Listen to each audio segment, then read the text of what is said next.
آئیے ہم اور آپ مل کر کے اپنی عقیدت و محبت کا ثبوت دیتے ہوئے حضور صلی اللہ علیہ وسلم کی طرف کمال توجہ کے ساتھ درود پاک پڑھ لیجئے۔ صلی اللہ علیہ وسلم یا رسول اللہ، صلاۃ و سلام علیک یا رسول اللہ صلی اللہ تعالی علیہ وسلم۔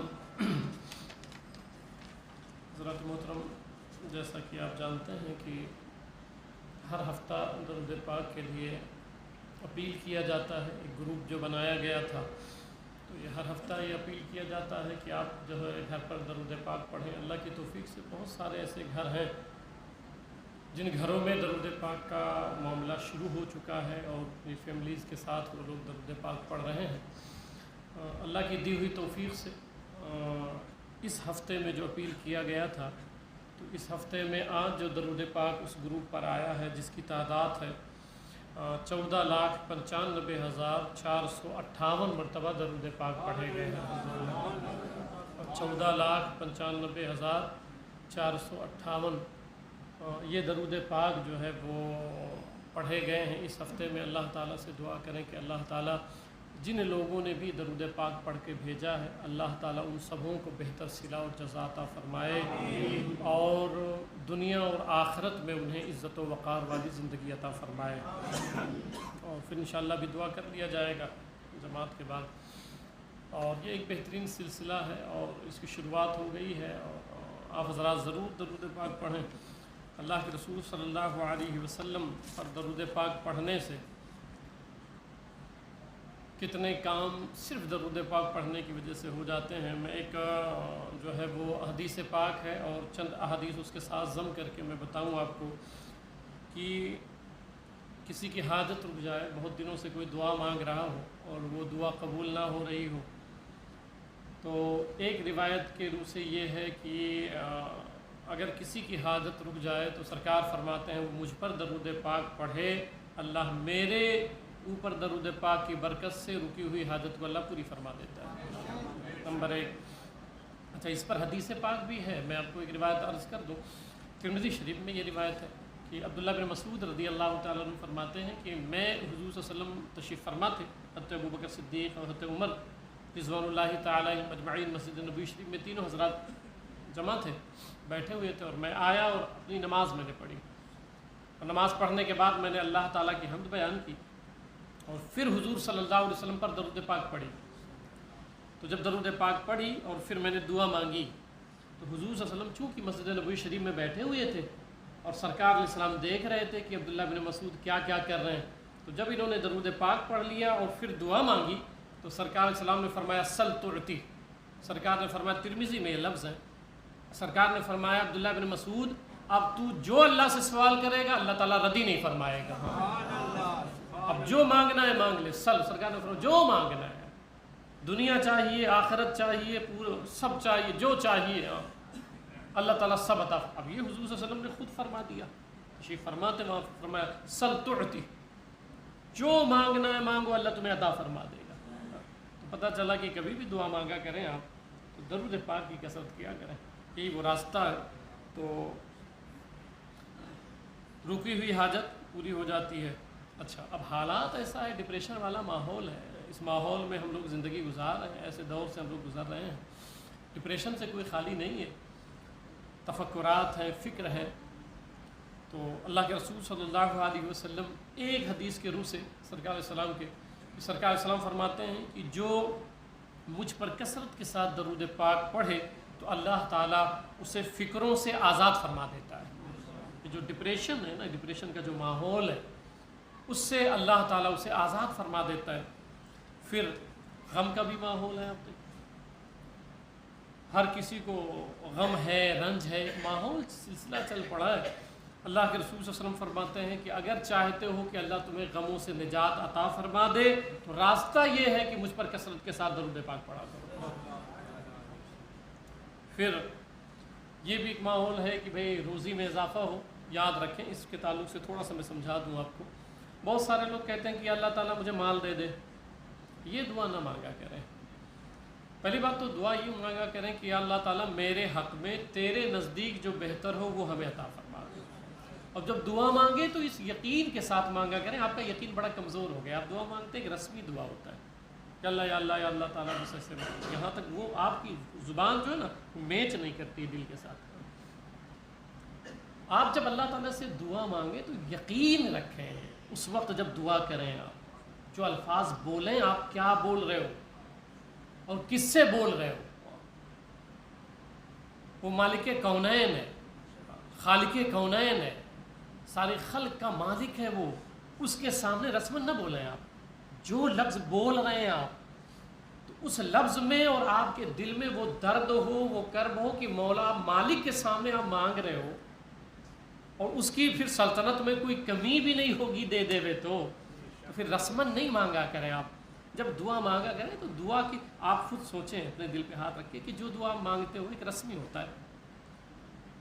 آپ دل میں بھی وہ بات آپ کے نہیں اترتی ہے. آپ خود کیا بولے ہو 1 منٹ کے بعد پوچھوں تو آپ بھول جاؤ گے کہ میں نے کیا کیا کہا ہے اللہ سے, کیا الفاظ کہیں. اور پھر وہ الفاظوں کو نہیں دیکھتا, بس وہ مانگتے کے انداز کو دیکھتا ہے کہ یہ بھکاری مانگتا کس طرح کا. تو جب دعا مانگا کریں تو اس طرح مانگا کریں. تو میں نے بتایا کہ یہ دعا مانگا کریں اللہ تیرے نزدیک میرے حق میں جو بہتر ہو وہ ہمیں عطا فرما دے. اب مال نہیں مانگے, مال میں یعنی روزی میں برکت مانگا کریں. برکت کا سوال کیا کریں اللہ تعالیٰ سے. رزق جتنا آپ کے مقدر میں اللہ نے لکھ دیا ہے وہ آپ کو ملنی ہے. اب اس میں اگر برکت ہو جائے, یہی وجہ ہے آپ دیکھیں کہ ایک دور تھا کہ گھر کا ایک بندہ کماتا تھا اور 5 سے 7 لوگ جو گھر میں ایک فیملیز رہتی تھی وہ سب کھاتے تھے. 8-8 10-10 لوگ کھاتے تھے اور ایک بندہ کماتا تھا. آج جو ہے وہ 7 کما رہے ہیں, 5 کما رہے ہیں گھر میں, 3 کما رہے ہیں مگر پریشان ہیں. کچھ نہیں جمع ہو رہا ہے, کچھ بھی نہیں ہو پا رہا ہے, ان کی ضرورتیں نہیں پوری ہو رہی. نمبر 1, مجھ سے کسی نے پوچھا تھا کبھی تو میں نے کہا یار خواہش کم کر لو اپنی. بس یہ جو پریشان ہو نا, خواہشات بہت بڑھا لیا آپ نے. یعنی یہ لمبے لمبے خواہشات, اتنی بڑی بڑی سوچ اور یہ کرنا ہے وہ کرنا ہے, بس اس کو کم کر لو. آپ پیٹ بھرنا ہے دال چاول روٹی اور بھاجی سے بھی بھرا جا سکتا ہے, کاہے کے لیے اتنا بڑا پلاننگ کرنا اور یہ سب کرنا. پرسکون رہے آپ اور اللہ سے دعا مانگیں تو برکت کی دعا مانگیں کہ اللہ ہمارے رزق میں برکت عطا فرما. یہ دعا مانگا کریں. اگر برکت دے دی اس نے تو ایک بندے کی کمائی ایک خاندان پہ بھاری ہو جائے گی. اگر برکت اٹھ جائے پورا خاندان کمائے گا, پھر بھی پورا نہیں ہوگا. اس لیے اب رزق میں برکت اور اضافہ کیسے ہوگا؟ تو اللہ کے رسول صلی اللہ علیہ وسلم فرماتے ہیں جو شخص مجھ پر کثرت کے ساتھ درود پاک پڑھے اللہ تعالیٰ اس کی روزیوں میں برکتیں عطا فرما دیتا ہے. میں نے پچھلے جمعہ کو بتایا تھا نا کہ جب دسترخوان پہ بیٹھا کرو تو درود پاک پڑھ لیا کرو کھانا شروع کرنے سے پہلے. سرکار علیہ السلام نے فرمایا ہے کہ اس کی روزی میں برکت ہوتی ہے جو شخص مجھ پر درود پاک پڑھا کرتا ہے. میں نے بتایا درود پاک کثرت کے ساتھ پڑھا کریں. ایک حدیث اس پر سنا دیتا ہوں پھر اپنے موضوع کی طرف چلوں. حضرت یعلا بن مرہ ثقفی وہ کہتے ہیں ثم سرنا فنزلنا منزلا, کہتے ہیں کہ ہم حضور صلی اللہ علیہ وسلم کے ساتھ جا رہے تھے تو ایک جگہ ہم لوگوں نے قیام کیا. فنام النبی صلی اللہ علیہ وسلم, حضور صلی اللہ علیہ وسلم آنکھیں بند کر کے آرام فرمانے کے لیے لیٹ گئے, آنکھیں بند کر لیں. ٹھیک ہے, یاد رکھیے انبیاء کرام کے تعلق سے صحیح بخاری میں بھی روایت ہے کہ انبیاء کی آنکھیں بند ہوتی ہیں مگر دل ان کا جاگتا رہتا ہے. ٹھیک ہے, تو سرکار سلام نے آنکھیں بند کر دی اور جب سرکار نے آنکھیں بند کر دی فجاءت شجرۃ, تو ایک درخت آیا, ایک پیڑ آیا, ایک درخت آیا. تشق الارض حتی غشیتہ, زمین کو پھاڑا. درخت آیا کیسے؟ میدان تھا اور وہیں پہ پڑاؤ کیا تھا سرکار نے. صحابہ کرام تشریف فرما تھے. یعلا بن مرہ ثقفی دیکھ رہے تھے تو کہتے کہ ہم نے دیکھا کہ ایک زمین ہے جہاں پہ سرکار آرام فرما تھے, تو زمین پھٹ گئی. تو جب زمین پھٹی تو اس میں سے ایک درخت نکلا, باہر نکلا وہ درخت, اور آنے کے بعد حتی غشیتہ, یہاں تک کہ حضور صلی اللہ علیہ وسلم کے چاروں طرف پھیل گیا. حضور صلی اللہ علیہ وسلم تشریف فرما زمین پر، اور وہ درخت نکلا اور اس نے اپنے آپ کو پھیلا دیا سرکار علیہ السلام پر، ٹھیک ہے۔ ثم رجعت الى مکانہا، پھر تھوڑی دیر کے بعد جو ہے وہ درخت جو آیا تھا زمین پھاڑ کر کے، پھر وہ اپنی جگہ پہ چلا گیا، اب زمین برابر ہو گئی، نشان بھی مٹ گئے، اب دکھ بھی نہیں رہی ہے کہ زمین یہاں پھٹی تھی اور درخت آیا تھا۔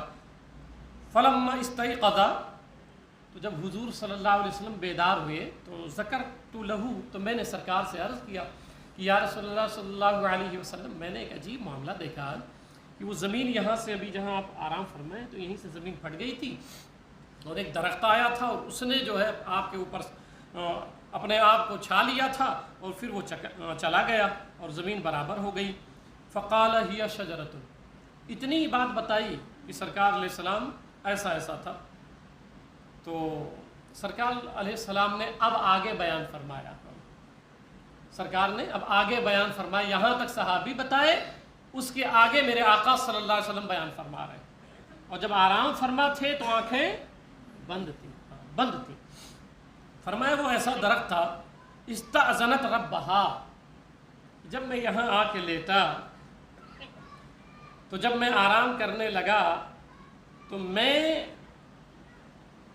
جب لیٹا ہوا تھا تو وہ درخت زمین کے نیچے تھا، اندر تھا، تو اس نے اپنے مولا سے گڑ گڑا کے دعا مانگی، اپنے رب سے عرض کیا کہ مولا اب زمین کے اوپر محبوب آئے ہوئے ہیں اور میں زمین کے اندر ہوں، تو اتنی اجازت مجھے عطا فرما دے کہ محبوب کو سلام کروں۔